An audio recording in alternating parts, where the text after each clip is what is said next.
నరేంద్ర మోదీ గారు ఆగస్టు 15న ఎర్రకోటలో ఒక మాట అన్నారు, జనాభా స్వరూప్ మిషన్. జనాభా స్వరూప్ మిషన్ అంటే ఈ అక్రమ వలసదారులు ఎవరెవరున్నారు దేశంలో. ఇంతకుముందు ఎన్ఆర్సీ తీసుకొచ్చింది, ఎన్ఆర్సీ తీసుకొచ్చినా కొంతమంది దాన్ని అడ్డగిస్తున్నారు. ఇప్పుడు జనాభా స్వరూప్ మిషన్ అందులో భాగమే.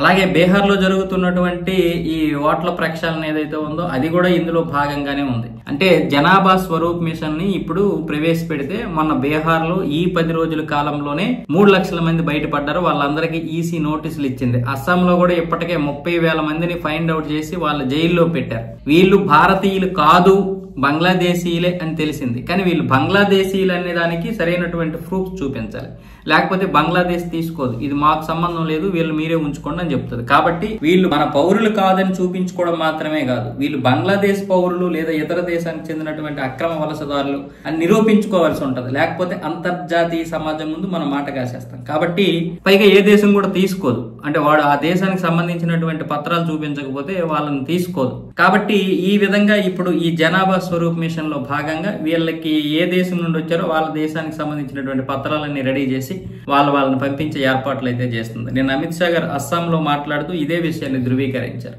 మాటమాటికి పాకిస్తాన్ వెళ్ళొచ్చినాడు, బంగ్లాదేశ్ వెళ్ళొచ్చినాడు, ఈ దేశాన్ని పరిపాలించడానికి అవ్వదు, ఈ రాష్ట్రాన్ని పరిపాలించడానికి అంతకంటే అవ్వదు అంటే కాంగ్రెస్ పిసిసి అధ్యక్షుడు ఉన్నాడు కదా గౌరవ్ గొగోయ్, అస్సాంలో ఉన్నాడు కదా, ఆయన భార్య పాకిస్తాన్ లో పనిచేస్తుంటది. ఆయనేమో మాటమాటికి పాకిస్తాన్ వెళ్ళొస్తుంటారు. పైగా వీళ్ళందరూ పాకిస్తాన్ కి బంగ్లాదేశ్ కి సానుభూతి పరులు అనమాట. ఈ అక్రమ వలసదారులు తీసుకొచ్చి ఓట్లు ఇస్తుంటారు. కాంగ్రెస్ అంటే అంతే కదా. ఆ విధంగా ఆయన్ని ఉద్దేశించి కూడా అమిత్ షా గారు అయితే మాట్లాడడం జరిగింది. ఇప్పటికైతే బీహార్ లోన అలాగే అస్సాంలోన చాలా తొందరగా రోహింగ్యాలను అయితే గుర్తించి వాళ్ళ ప్రదేశాలు పంపించడానికి చూస్తున్నారు. అందుకే ఇప్పుడు సుప్రీంకోర్టు దీన్ని వ్యతిరేకిస్తుంది.